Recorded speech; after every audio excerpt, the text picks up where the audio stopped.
উন্নত চিকিৎসার জন্য সিঙ্গাপুরে ওবায়দুল কাদের আগের চেয়ে অবস্থার উন্নতি।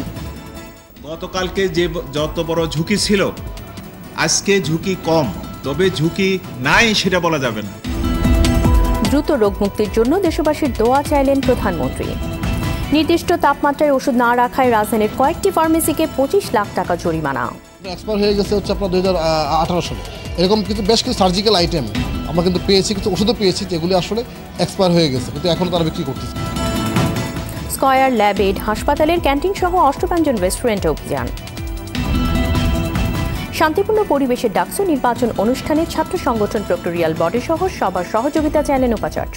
নির্বাচনের দিন এবং এর আগে ও পরে প্রক্টোরিয়াল টিমকে বিশেষ সহায়তা প্রদানের জন্য আইন শৃঙ্খলা রক্ষাকারী বাহিনীকে অনুরোধ জানানো হয়েছে।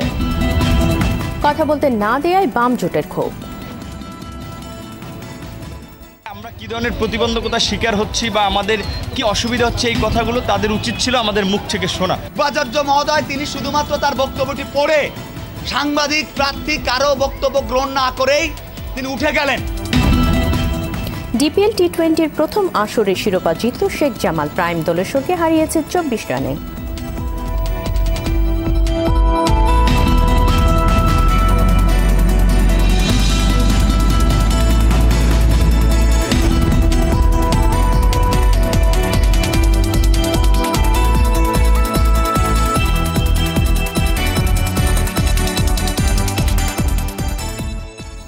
আসসালামু আলাইকুম, স্বাগত জানাচ্ছি আরটিভির রাতের সংবাদে। শুনছিলেন মার্কেন্টাইল ব্যাংক সংবাদ শিরোনাম। আপনাদের সঙ্গে আছি আমি কামরুন নাহার রফি।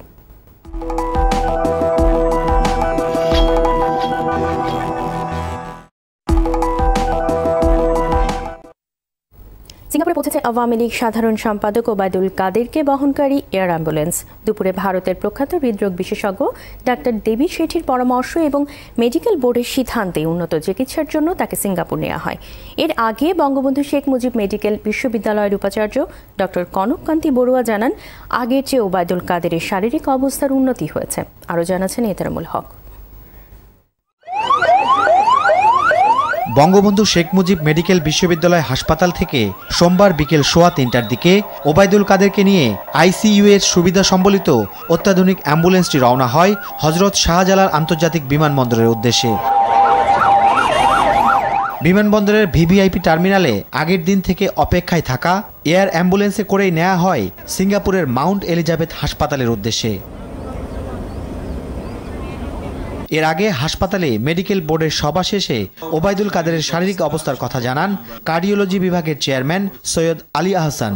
উনি বেশ নড়াচড়াও করছেন এবং ভেন্টিলেটর খুলে দেওয়ার জন্য খুব ইঙ্গিত দেখাচ্ছেন। এতে বোঝা যাচ্ছে লক্ষণ যে উনি ভালো আছেন, তবে আমরা ঘুমের ওষুধ দিয়ে এই কষ্টটা থেকে ওনাকে লাঘব দিচ্ছি। সবকিছু মিলিয়ে বলা যায় ওনার পজিশন এখন স্টেবল আছে এবং উন্নতির দিকে যাচ্ছে।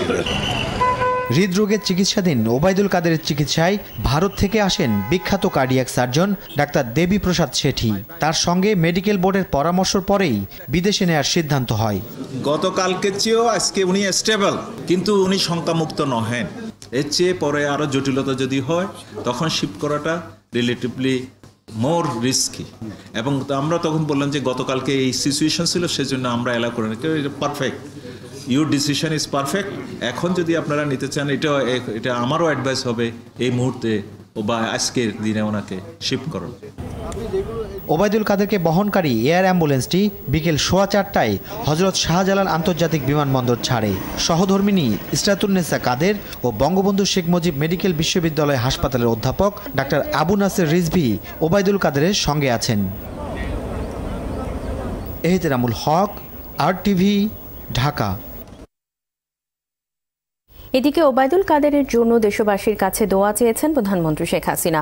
সোমবার তেজগাঁওয়ে প্রধানমন্ত্রীর কার্যালয়ে অনুষ্ঠিত মন্ত্রিসভার বৈঠকে তিনি দ্রুত তার রোগ মুক্তি কামনা করেন।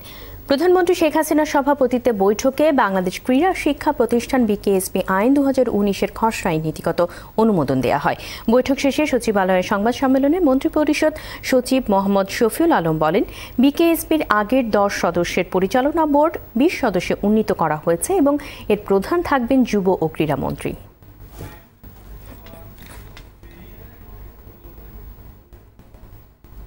ঢাকা মেডিকেল কলেজ হাসপাতালের সামনের বেশ কয়েকটি ফার্মেসিতে অভিযান চালিয়েছে র্যাবের ভ্রাম্যমাণ আদালত।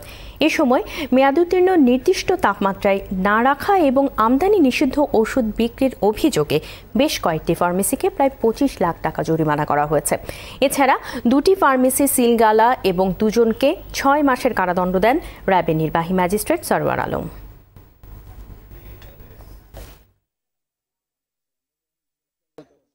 যে তাপমাত্রা রাখার কথা সেই তাপমাত্রা রাখা হয়নি, এবং যে ওষুধগুলি 2 থেকে 8 ডিগ্রি সেলসিয়াস রাখার কথা সেগুলি বাইরে রাখা হয়েছে, আর যেগুলি বাইরে রাখার কথা 15 থেকে 25 ডিগ্রি সেলসিয়াস সেগুলোকে ফ্রিজিং করা হয়েছে, মানে মাইনাস টেম্পারেচার রেখে দেওয়া হয়েছে। কিন্তু আপনার এক্সপায়ার হয়ে গেছে হচ্ছে আপনার 2018 সালে।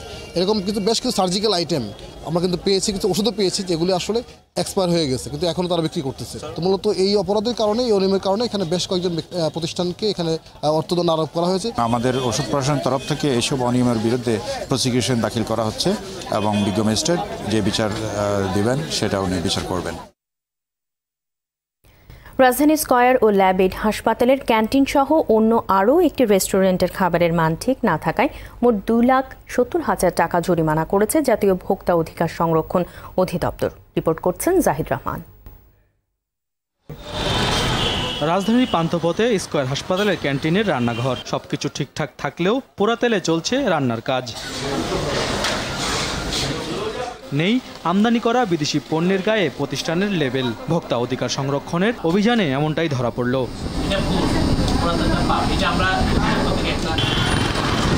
হাসপাতালের উল্টো দিকে অষ্টব্যঞ্জন খাবারের রেস্টুরেন্টের উপরে ফিটফাট থাকলেও ভেতরে সদরঘাট। যদিও তা মানতে নারাজ আগেও সাজাখাটা রেস্টুরেন্টের মালিক। ভালো খাবারের বাসি বসা বলে, এই জন্য মানুষের যারা ব্যবসা করতেছে তাদের আস্তে আস্তে তাদের মন দুর্বল হয়ে যেতেছে। যেটা ভালো তাদেরকে ভালো বলতে হবে। তা ঠিক আছে, এটাও আমাদের কভার করে রাখা দরকার। জি জি ঠিক আছে, এটা ভুল আছে। ধানমন্ডির ল্যাবেড হাসপাতালের ক্যান্টিনের স্টোররুমে রাখা পাউরুটির গায়ে মেয়াদ লেখা নেই, আছে মেয়াদ উত্তীর্ণ প্যাকেট লবণও। রান্নাঘরে এমন সব তথ্য অজানা ল্যাবেড কর্তৃপক্ষের। পেশেন্ট সার্ভিসটাই মেইন, কাজ আমাদের 5 বেলা খাওয়া যাচ্ছে। যা যা নিয়ে মানে আজকে আমাদেরকে ধরা পড়া হলো ওগুলো অবশ্যই আমরা যাব, আমরা কারেকশন করে নিব। এটা আমাদের অজানা ছিল, আমরা জানতাম না। মান ঠিক রেখে এমন অভিযান চালু রাখার কথা জানালেন ভোক্তা অধিকার সংরক্ষণ অধিদপ্তর। স্কয়ার হাসপাতাল আমরা 2টো ধারায় দেখেছি, 1 লক্ষ টাকা জরিমানা হচ্ছে। ল্যাবেড আমরা 3টি ধারায় পেয়েছি। 3টি ধারাতে আইন অনুযায়ী যে সর্বোচ্চ দণ্ড দেওয়া যেটা সেটাই কিন্তু দেওয়া হয়েছে। স্ট্যান্ডার্ড হাসপাতালগুলো যে বলতে যেটা বুঝি পপুলার, ল্যাবেড, স্কয়ার, আমরা এই কয়েকদিনে তদারকি চিত্র, আমরা তাদের যে ক্যান্টিনের যে চিত্রটা এটি কিন্তু আমাদের ভাবনার সাথে খাপ খায় না। এর চিত্র কিন্তু ভিতরে অন্যরকম। জরিমানা করা প্রতিষ্ঠানগুলোকে ভোক্তাদের আস্থার জায়গা নষ্ট না করার পরামর্শও ছিল অভিযান পরিচালনাকারী দলের। জাহিদ রহমান, RTV, ঢাকা। পুরান ঢাকায় আজও বিপজ্জনক রাসায়নিক দ্রব্যের কারখানা ও গুদামের বিরুদ্ধে অভিযান চালিয়েছে ঢাকা দক্ষিণ সিটি কর্পোরেশনের টাস্কফোর্স। এ সময় 29টি হোল্ডিংয়ের বিদ্যুৎ, গ্যাস, পানির সংযোগ বিচ্ছিন্ন করা হয়েছে। এদিকে বিগত কয়েকদিনে এসব পরিষেবা বিচ্ছিন্ন করা হোল্ডিং কর্তৃপক্ষ শর্ত পূরণ করায় 8টি ভবনে সংযোগ দেওয়ার সিদ্ধান্ত নিয়েছে টাস্কফোর্স। শাহাবুদ্দিন শিহাবের রিপোর্ট। সোমবার সকাল থেকে পুরান ঢাকার তাঁতিবাজারের গোয়ালনগর, রাজাদৌরি সহ নাজিরা বাজার, সিদ্দিক বাজার, হাজারীবাগের বিভিন্ন এলাকায় অভিযান চালায় দক্ষিণ সিটি কর্পোরেশনের নেতৃত্বাধীন টাস্কফোর্সের কয়েকটি দল। আপনি নিজে যদি সচেতন না হন। এ সময় রাসায়নিক গুদাম, পলিথিন ও প্লাস্টিক সহ 29টি কারখানার বিদ্যুৎ, গ্যাস ও পানির সংযোগ বিচ্ছিন্ন করা হয়। এ নিয়ে গেল 4 দিনে 76টি হোল্ডিংয়ের পরিষেবা বিচ্ছিন্ন করা হলো। নগরবাসীকে নিরাপদ রাখতে এই অভিযানের পক্ষে সার্বিক সহযোগিতা চাইলেন Bangladesh fire service and civil ডিফেন্সের পরিচালক। বসবাস এলাকাতে কোনো কেমিক্যাল কোনো কিছু থাকবে না, এবং এটা শুধু সরকারের একা দায়িত্বের উপরে বর্তায় না, এটা জনগণকে সোচ্চার হতে হবে। কারণ এখানে জনগণ বসবাস করে, তারা যদি নিজেরা সোচ্চার হন তাহলে অনেক কিছু কিন্তু সলভ করা যায়। তারা যদি পূর্বের থেকে এরকম সোচ্চার হতো তাহলে হয়তো আজকে আমাদেরকে এভাবে আসতে হইতো না। তো আমি অনুরোধ জানাবো জনগণকে সচেতন হওয়ার জন্য। এদিকে গত কয়েকদিনে পরিষেবা সংযোগ বিচ্ছিন্ন করা 15টি হোল্ডিং কর্তৃপক্ষের কাছে পুনরায় সেবা সংযোগ প্রদানের জন্য আবেদন করে। এর মধ্যে 8টি হোল্ডিং কর্তৃপক্ষের শর্ত পূরণ করায় এসব হোল্ডিংয়ের পরিষেবা সংযোগ দেওয়ার সিদ্ধান্ত দেওয়া হয়েছে। শাহাবুদ্দিন শিহাব, RTV, ঢাকা। ঢাকা বিশ্ববিদ্যালয়ের ডাকসু ও হল সংসদ নির্বাচন সুষ্ঠুভাবে সম্পন্ন করতে প্রক্টোরিয়াল বডি ও ছাত্র সংগঠনের প্রার্থীদের প্রতি আহ্বান জানিয়েছেন উপাচার্য মোহাম্মদ আখতারুজ্জামান। সকালে সিনেট ভবনের সম্মেলন কক্ষে উপাচার্য, রেজিস্ট্রার, প্রক্টোরিয়াল বডির সদস্য ও প্রার্থীদের উদ্দেশ্যে তিনি এমন আহ্বান রাখেন। সোহেল রানার রিপোর্ট। 28 বছর পর ডাকসু ও হল সংসদ নির্বাচন, তাই বিশ্ববিদ্যালয়ের উপাচার্য নির্বাচনকে সুষ্ঠু ও শান্তিপূর্ণভাবে সম্পন্ন করতে সহযোগিতার জন্য বিশ্ববিদ্যালয়ের উপাচার্য, রেজিস্ট্রার, প্রক্টোরিয়াল বডির সদস্য, হল পাধ্যক্ষ ও প্রার্থীদের উদ্দেশ্যে আহ্বান রাখেন। বলেন, সব দল ও মতের সহাবস্থান নিশ্চিত করার পাশাপাশি ক্যাম্পাসের পরিবেশ বজায় রাখতে প্রক্টোরিয়াল বডির সঙ্গে আইন শৃঙ্খলা রক্ষাকারী বাহিনীকেও সতর্ক থাকতে হবে। নির্বাচনের দিন এবং এর আগে ও পরে প্রক্টোরিয়াল টিমকে বিশেষ সহায়তা প্রদানের জন্য আইন শৃঙ্খলা রক্ষাকারী বাহিনীকে অনুরোধ জানানো হয়েছে। এদিকে ভিসির লিখিত বক্তব্যের বাইরে কথা বলার সুযোগ না থাকায় ক্ষোভ জানান প্রার্থীরা। তাদের অভিযোগ, বিশেষ ছাত্র সংগঠনকে সুবিধা দিতেই কথা বলতে দেয়া হয়নি। উপাচার্য মহোদয় তিনি শুধুমাত্র তার বক্তব্যটি পড়ে সাংবাদিক প্রার্থী কারো বক্তব্য গ্রহণ না করেই তিনি উঠে গেলেন এবং এইটাই প্রকাশ করে যে তারা কোনো কথা শুনতে চান না। আমরা কি ধরনের প্রতিবন্ধকতার শিকার হচ্ছি বা আমাদের কি অসুবিধা হচ্ছে, এই কথাগুলো তাদের উচিত ছিল আমাদের মুখ থেকে শোনা। আমরা দাঁড়িয়েছিলাম, কিন্তু তারা আসলে আমাদের কথা না শুনেই বের হয়ে গেছে। এদিকে ক্যাম্পাসে প্রচার চালানোর সময় ছাত্রদলের ভিপি প্রার্থী ও এজিএস একই অভিযোগ করেন। আমরা বিশ্ববিদ্যালয় প্রশাসনের কাছে আন্তরিকভাবে বিনীতভাবে দাবি জানাচ্ছি, আমাদের শিক্ষার্থীদেরকে হলে অবস্থান করার সুযোগ দিন, আর যদি সুযোগ না দেন তাহলে আমরা অতি শীঘ্রই উপাচার্যের বাসভবনের সামনে গিয়ে শুয়ে পড়ব। ছাত্রলীগের প্রার্থীরা অনুষ্ঠানে না থাকলেও তারা জানান ভিসির সঙ্গে কথা বলে নির্বাচনের বিভিন্ন বিষয় তুলে ধরবেন। বিষয়টা নিয়ে আমরা একটা ধোঁয়াশার মধ্যে ছিলাম, স্যার সাথে কথা হয়েছে, পরবর্তীতে আশা করি আমরা স্যার সাথে আমরা আজকে দেখা করে নিব, কথা বলেছি। আমরা ঢাকা বিশ্ববিদ্যালয়ের 43,000 শিক্ষার্থী পার্সন টু পার্সন নক করতে চাই। শিগগিরই নির্বাচনী ইশতেহার ঘোষণার কথাও জানান তারা। সোহেল রানা, আরটিভি, ঢাকা। আগামী 7 মার্চ শপথ নিচ্ছেন ঐক্যফ্রন্টের নির্বাচিত 2 এমপি। এতে জোটের সিদ্ধান্ত উপেক্ষিত হলেও দলের ইতিবাচক ইশারায় সংসদে যাচ্ছেন বলে জানান সিলেট থেকে নির্বাচিত সংসদ সদস্য মোকাব্বির খান। অন্যদিকে বিএনপিকে ব্যবহার করে জয় নিয়ে সংসদে গেলে জনগণের সাথে বেইমানি করা হবে বলে মন্তব্য করেন দলটির vice chairman Hafiz Uddin Ahmed. Maidur Rahman রুবেলের report. একাদশ জাতীয় সংসদ নির্বাচনকে সামনে রেখে গণফোরাম সহ বেশ কয়েকটি দলের সাথে গাঁটছড়া বাঁধে বিএনপি। জোটের নাম দেওয়া হয় জাতীয় ঐক্যফ্রন্ট। নির্বাচনের ভরাডুবির পর ফল প্রত্যাখ্যান করে সংসদে না যাওয়ার সিদ্ধান্ত নেয় ঐক্যফ্রন্ট। তবে নির্বাচিত 2 এমপি শুরু থেকেই ছিলেন সংসদে যাওয়ার পক্ষে। সিদ্ধান্ত মেনে এতদিন শপথ না নিলেও কোনোদিন নিবেন না এমন মুসলেকা দেননি বলে জানান সিলেট 2 থেকে নির্বাচিত মোকাব্বির খান। যখন উনি বলেছিলেন সেইটাকে আমি সম্মান জানিয়েছি। বলেছিলেন আপাতত আপনারা শপথ নিবেন না, আপাতত। উনার কথা রেখেছি, 2 মাস নেই।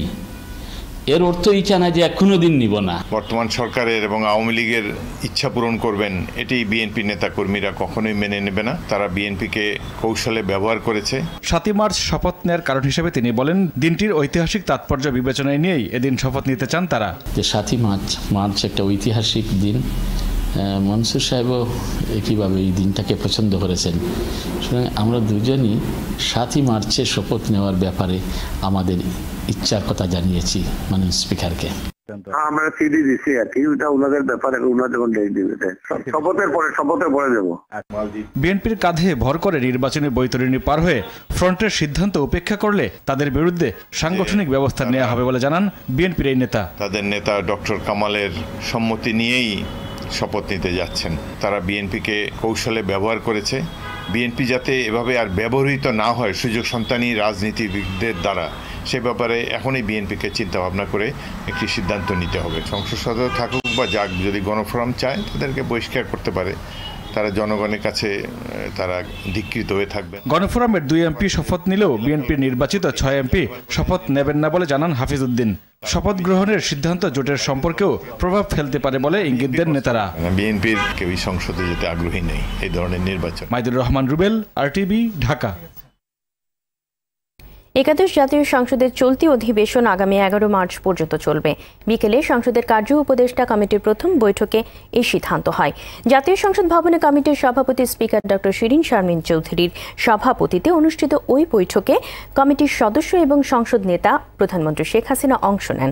এছাড়াও কমিটির সদস্য রওশন এরশাদ, আমির হোসেন আমু, তোফায়েল আহমেদ, শেখ ফজলুল করিম সেলিম, হাসানুল হক ইনু, মোহাম্মদ ফজলে রাব্বি মিয়া, আনিসুল হক, আনিসুল ইসলাম মাহমুদ ও নুরি আলম চৌধুরী বৈঠকে উপস্থিত ছিলেন।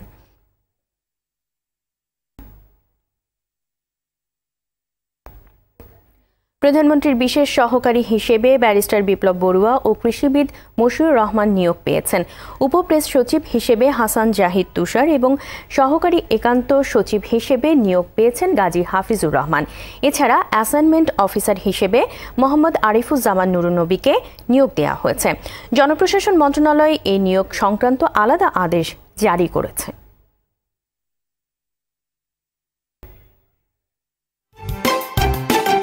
আমাদের সংগ্রাম চলবেই চলবে, জনতার সংগ্রাম চলবে, জনতার সংগ্রাম চলবে। অগ্নিঝরা মার্চের খবর। আজ 4 মার্চ 1971 সালে মুক্তিপাগল বাঙালির দিন কাটে বিক্ষুব্ধ শোভাযাত্রা, গায়বানা জানাজা ও প্রতিবাদ সভার মধ্য দিয়ে ঢাকা সহ সারা দেশে সর্বাত্মক হরতালে পূর্ব পাকিস্তানের বেসামরিক শাসন ব্যবস্থা সম্পূর্ণ অচল হয়ে পড়ে। সকাল থেকে বিকাল পর্যন্ত খণ্ড খণ্ড মিছিল এসে থামে ধানমন্ডির 32 নম্বরে। এদিনে পূর্ব পাকিস্তানের সর্বাত্মক হরতালে ঢাকার সঙ্গে সারা দেশের যোগাযোগ বিচ্ছিন্ন হয়ে যায়। বিকেলে বঙ্গবন্ধু মুক্তিকামী বাঙালির উদ্দেশ্যে ভাষণ দেন। এদিন শিল্পাচার্য জয়নুল আবেদিন, শিক্ষাবিদ মুনির চৌধুরী, ইব্রাহিম খাঁ, কবি আহসান হাবিব সহ অনেক বুদ্ধিজীবী পাকিস্তান সরকারের দেয়া খেতাব অর্জন করেন। 71-এর এই দিনে খুলনা ও চট্টগ্রামে বাঙালি অবাঙালিদের মধ্যে দিনভর সংঘর্ষ চলে। বাংলাদেশ ব্যাংকের রিজার্ভ চুরির অবশিষ্ট টাকা ফিরিয়ে আনতে চূড়ান্ত আইনি লড়াইয়ে যাওয়ার আগে বিবাদীদের সঙ্গে সমঝোতা বৈঠকে বসেছে বাংলাদেশ ব্যাংক। এজন্য আগামী সপ্তাহে বাংলাদেশ ব্যাংক কর্তৃপক্ষ ও ব্যাংকের আইনজীবীদের সমন্বয়ে গঠিত একটি প্রতিনিধি দল ফিলিপাইনে যাবে।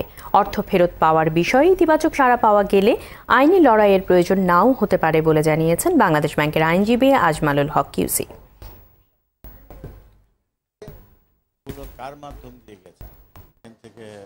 আইনি প্রক্রিয়া তো আছে, আইনি প্রক্রিয়া তার আইনি যে প্রক্রিয়া আছে সেটা দিয়ে চলবে। কতদিন লাগবে সেটা আমাদের জন্য বলা মুশকিল, কিন্তু এটুক জানি যে অনেকেই মামলা অনেক সময় সমঝোতার মাধ্যমে নিষ্পত্তি হয়।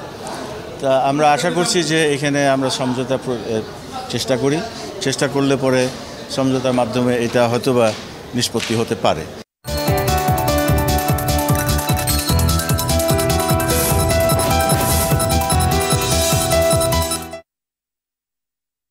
মধ্যমতি ব্যাংক বাণিজ্য সংবাদ। পায়রা সমুদ্র বন্দরের সক্ষমতা বাড়াতে রমনাবাদ নদীতে বড় আকারে খনন কাজ শুরু করতে যাচ্ছে সরকার। কাজটি শেষ হলে দেশের সবচেয়ে গভীর সমুদ্র বন্দর হিসেবে পূর্ণতা পাবে পায়রা সমুদ্র বন্দর। এদিকে বিশেষজ্ঞরা বলছেন পদ্মা সেতু নির্মাণের পর এই সমুদ্র বন্দরটি বদলে দেবে দেশের দক্ষিণ জনপদের অর্থনীতি চিত্র। পটুয়াখালী থেকে মুফতি সালাউদ্দিনের পাঠানো তথ্যচিত্রে আরও জানাচ্ছেন মাসুদ মোস্তাহিদ। ৬,৫০০ একর জমিতে গড়ে উঠছে দেশের তৃতীয় সমুদ্র বন্দর। 10,000 কোটি টাকার এই প্রকল্পের কাজ শেষ করতে ইতিমধ্যে 3,500 একর জমি অধিগ্রহণ করা হয়েছে। 3,500 পরিবারের জন্য 6টি কমিউনিটি টাউনশিট নির্মাণে 1,100 কোটি টাকার মহাযজ্ঞ চলছে। পাশাপাশি ক্ষতিগ্রস্তদের আর্থসামাজিক উন্নয়নে বন্দরে কর্মসংস্থানের লক্ষ্যে বিভিন্ন ধরনের প্রশিক্ষণও দেয়া হচ্ছে। কার্যক্রম যেভাবে এগিয়ে চলছে সে হিসেবে 2021 সালের মধ্যে পূর্ণাঙ্গ সমুদ্র বন্দরে রূপ নেবে পায়রা। সরকারের লক্ষ্যমাত্রা অনুযায়ী 2013 সালের 19 নভেম্বর রামনাবাদ চ্যানেলে দেশের দ্বিতীয় বৃহৎ এই প্রকল্পের কাজ শুরু হয়। 2016 সালের 16 আগস্ট স্বল্প পরিসরে এর প্রথম ধাপের কার্যক্রম শুরু হলেও গেল 14 জানুয়ারি বন্দরের ক্যাপিটাল ড্রেজিং এর জন্য বেলজিয়ামের কোম্পানি জান ডে লুন এর সঙ্গে চুক্তি করে বন্দর কর্তৃপক্ষ। এখন পর্যন্ত প্রায় 25% বেশি আমরা স্বল্প সময়ের মধ্যে অগ্রগতি অর্জন করতে সক্ষম হয়েছি। টাইম শিডিউল আছে, আমরা আমাদের ওই টাইম শিডিউলের মধ্যেই আমরা ইনশাল্লাহ ওইটা হ্যান্ড ওভার করতে পারবো। আমার এলাকার মানুষ এই পোর্টের কার্যক্রমে অত্যন্ত খুশি। ভূমি অধিগ্রহণের টাকা পাচ্ছে, ঘরবাড়ি অধিগ্রহণের টাকা পাচ্ছে। এই প্রকল্পের আওতায় পায়রা বন্দরের রামনাবাদ চ্যানেলে ৭৫ কিলোমিটার দীর্ঘ ১০০ থেকে ১২৫ মিটার প্রস্থ চ্যানেল তৈরি হবে। কাজটি সম্পূর্ণ হলে ১২ মিটার গভীরতার জাহাজ বন্দরের জেটিতে ভিড়তে পারবে। এই প্রথম টার্মিনাল কাজ এবং ক্যাপিটাল রেজিং এর প্রথম পর্ব ২০২১ সাল এর এপ্রিল মের মধ্যে শেষ হবে আশা করছি, এবং তখনই আমরা পায়রা বন্দরকে পূর্ণাঙ্গ সামরিক বন্দর হিসাবে কমিশন করব। সংশ্লিষ্টরা বলছেন, পদ্মা সেতু নির্মাণের পর এই সমুদ্র বন্দরটি দেশের দক্ষিণাঞ্চলের অর্থনৈতিক ভিত্তি মজবুত করার পাশাপাশি বদলে দিতে পারে গোটা দেশের অর্থনীতির চিত্র। মাসুদ মুস্তাহিদ, RTV। রাতের সংবাদ শেষ করার আগে মার্কেন্টাইল ব্যাংক সংবাদ শিরোনামগুলো জানিয়ে দিচ্ছে আরও একবার।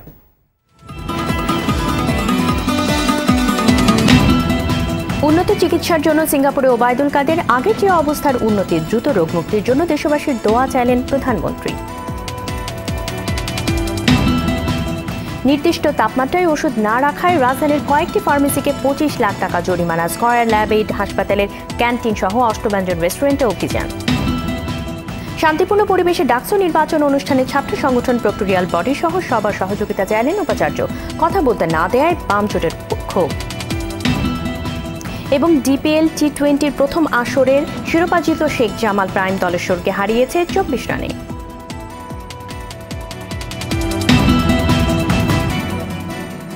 রাতের সংবাদ এই পর্যন্তই। আরটিভির সবশেষ সংবাদ জানতে যেকোনো মোবাইল ফোন থেকে 2414 নম্বরে ডায়াল করুন।